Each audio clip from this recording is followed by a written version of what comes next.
Periode selanjutnya adalah gereja Philadelphia. Philadelphia tahun 1798 sampai tahun 1844. Apa artinya? Philadelphia. Philia itu salah satu untuk mengekspresikan kasih, ya, kasih persaudaraan. Jadi Philadelphia itu artinya adalah kasih persaudaraan.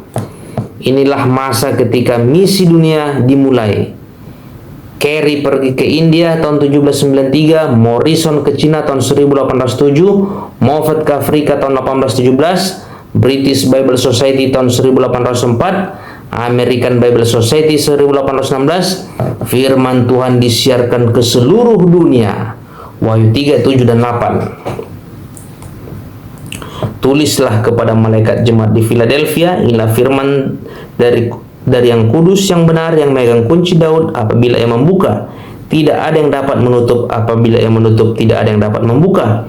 Aku tahu segala pekerjaanmu. Lihat, aku telah membuka pintu bagimu yang tidak dapat ditutup oleh seorang pun. Aku tahu bahwa kekuatanmu tidak seberapa, namun engkau menuruti firmanku dan engkau tidak menyangkal namaku. Menarik teman-teman, ya. Di Wahyu 3 ayat 7 dan 8 ini, firman Tuhan berkata, apabila ia membuka, tidak ada yang dapat menutup.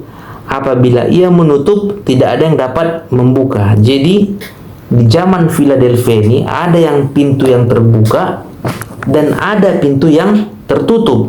Kalau kita artikan, memang ini adalah di mana Tuhan membuka misi dunia.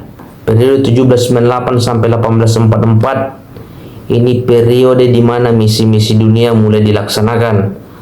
Para pengabar Injil pergi ke seluruh dunia. Tetapi ini juga adalah satu periode bahwa ada yang terbuka dan ada yang tertutup di sini. Ya, ini mengingatkan kita kepada pelajaran bait suci. Pada periode ini terjadi pergerakan yang luar biasa interdenominasi. Mereka adalah orang-orang yang cinta dan rindu menanti kedatangan Sang Raja mereka, yaitu kedatangan Tuhan Yesus Kristus yang kedua kali. Mereka mengharapkan Yesus datang tahun 1844. Penanggalan tahun itu tidak salah. Mereka menghitungnya dengan cermat dari nubuatan yang ada dari pasal 8 ayat 14 sampai lewat 2300 petang dan pagi, maka bait suci itu akan dipulihkan dalam keadaan yang wajar. Mereka menafsir kedatangan Yesus yang kedua kali tahun 1844. Dan ternyata teman-teman, seperti yang sudah kita ketahui dan ini dicatat sejarah, ternyata tafsiran itu salah. Kenapa bisa salah? Itu akibat dari ajaran yang diadopsi dari gereja lama mereka. Tentu dari gereja Roma. Kenapa? Karena gereja Roma menganggap bahwa bait suci itu ada di bumi ini. Menurut ajaran gereja Roma, gereja adalah bait Allah di bumi. Liturgi itu pusat hadirat Tuhan. Ekaristi adalah real kehadiran Tuhan.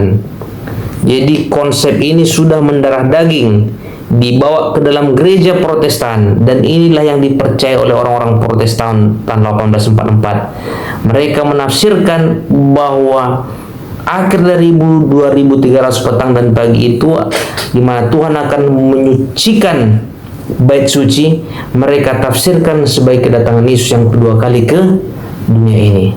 Ternyata kalau kita pelajari dengan cermat, teman-teman, bait suci itu tidak ada di dunia ini.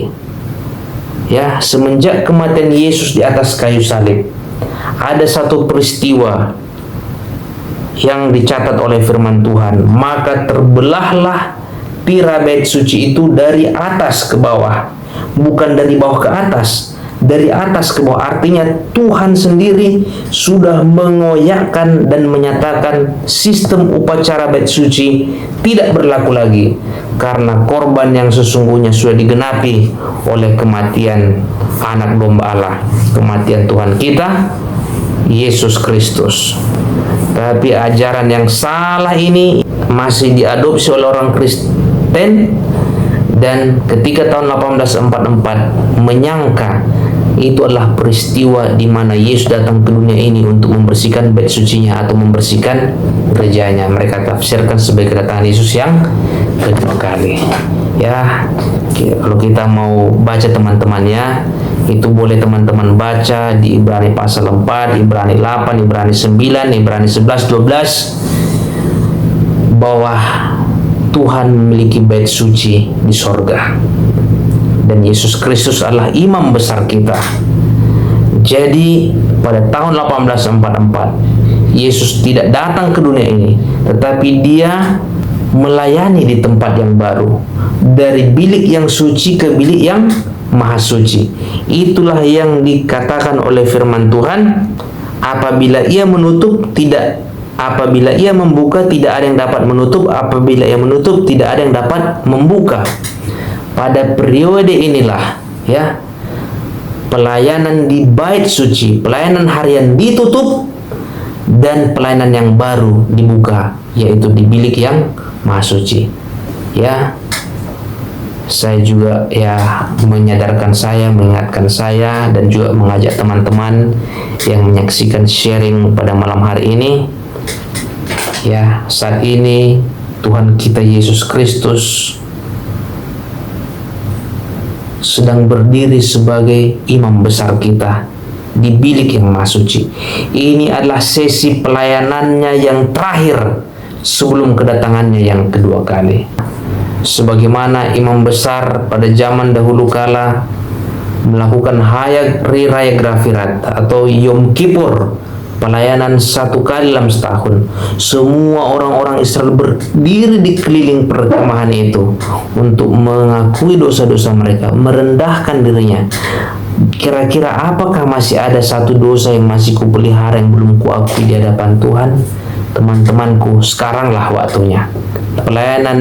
Pelayanan Yesus di bilik yang maha suci juga dikenal dengan istilah investigative judgment atau penghakiman pemeriksaan. Disinilah waktunya kita memeriksa hati kita, melihat relung-relung hati kita, motivasi kita yang masih belum sesuai dengan kehendak Tuhan. Pelanggaran apa, dosa apa yang masih kita pelihara, apa yang masih belum kita kalahkan. Karena apa yang tidak kita kalahkan akan mengalahkan kita. Disinilah waktunya kita akui di hadapan Tuhan, dan kita harus berjuang untuk menang, teman-teman, ya. Kita harus menang. Karena tidak lama lagi Tuhan akan selesai melakukan pelayanan di bilik yang maha suci, dan dia akan datang. Ketika dia datang bukan sebagai imam, karena dia akan menanggalkan jubah keimamannya. Kalau sudah Tuhan tanggalkan jubah keimamannya, maka tidak ada lagi waktunya kita untuk bertobat, karena pekerjaan keimamatan sudah selesai. Yesus berdiri bukan sebagai perantara lagi, tetapi dia akan datang sebagai raja dan akan menjemput umat-umatnya yang setia. Jadi inilah teman-teman yang terjadi tahun 1844.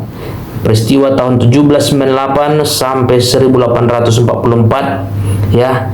Ini adalah murni movement, pergerakan. Ini pergerakan bukan satu denominasi. Hampir semua denominasi bergerak penyebaran Injil kemana-mana. Dan puncaknya adalah tahun 1844 ketika gereja bersemangat merindukan sang kekasih hati mereka, kedatangan Yesus Kristus yang kedua kali. Tetapi mereka, ya, akibat dari doktrin dari gereja lama yang menyangka gereja ini adalah bait sucinya, ya, mereka gagal memahaminya. Tapi ya, Tuhan, ya, tidak mencela mereka, karena tidak ada celaan di jemaat Philadelphia ini. Kalau kita perhatikan, tidak ada celaan di jemaat Philadelphia ini. Aku tahu segala pekerjaanmu. Lihatlah, aku telah membuka pintu bagimu. Yesus telah membuka satu pintu pelayanan yang baru. Dia telah memasuki pelayanan yang baru dari bilik yang suci ke bilik yang maha suci, yang tidak dapat ditutup seorang pun. Aku tahu bahwa kekuatanmu tidak seberapa. namun engkau menuruti firman-Ku dan engkau tidak menyangkal namaku. Ini pergerakan interdenominasi, teman-teman ya. Tahun 1844 itu adalah pergerakan interdenominasi, bukan pergerakan gereja Advent. Nggak ada gereja Advent sini. Ini pergerakan gereja Metodis, gereja Baptis, Calvinis, Lutheran, semuanya. Mereka menyingkirkan semua tembok-tembok pemisah agama. Mereka satu hati, satu pikiran menanti kedatangan Yesus yang kedua kali. Ayat 10, karena engkau menuruti firman-Ku untuk tekun menantikan Aku, maka Aku pun melindungi engkau di hari pencobaan. Ya teman-teman, tahun 1844 itu memang peristiwa yang sangat berat ya. Dunia dan sejarah sekuler juga mencatat peristiwa itu benar-benar terjadi. Sejarah mencatatnya dengan istilah The Great Disappointment, masa kekecewaan besar. Banyak orang-orang ya yang meninggalkan iman mereka, tetapi ada juga anak Tuhan yang tetap setia. Gantinya larut dalam kekecewaan, mereka menguatkan teman-teman mereka yang sedang lemah. Mereka saling menguatkan satu dengan yang lain, dan Tuhan mengatakan, Aku pun melindungi engkau di hari pencobaan. Di masa kekecewaan besar itu, Tuhan masih memelihara satu kelompok yang walaupun kecewa, tetapi mereka masih tetap berpegang kepada iman mereka. Peganglah apa yang ada padamu, supaya tidak seorang pun mengambilnya padamu. Ya, satu janji kepada jemaat Philadelphia. Inilah masa pembaharuan ya, jemaat pembaharuan periode 1798 sampai 1844, ketika ajaran Alkitab dipegang dalam kepenuhannya, digabungkan dalam satu ajaran ya, yang mengikuti segala sesuatu dalam Alkitab. Alkitab juga tersebar di seluruh dunia. Semua badan-badan Alkitab di seluruh dunia terbuka pada periode ini. Lembaga-lembaga Alkitab pada zaman terbuka diresmikan. Ya, itulah jemaat Philadelphia teman-teman ya. Jemaat Tuhan di masa pembaruan. Mereka orang-orang yang setia. Itu bukan satu gereja tertentu, tapi itu memang benar-benar pergerakan interdenominasi. Itulah jemaat ya Philadelphia tahun 1798 sampai 1844.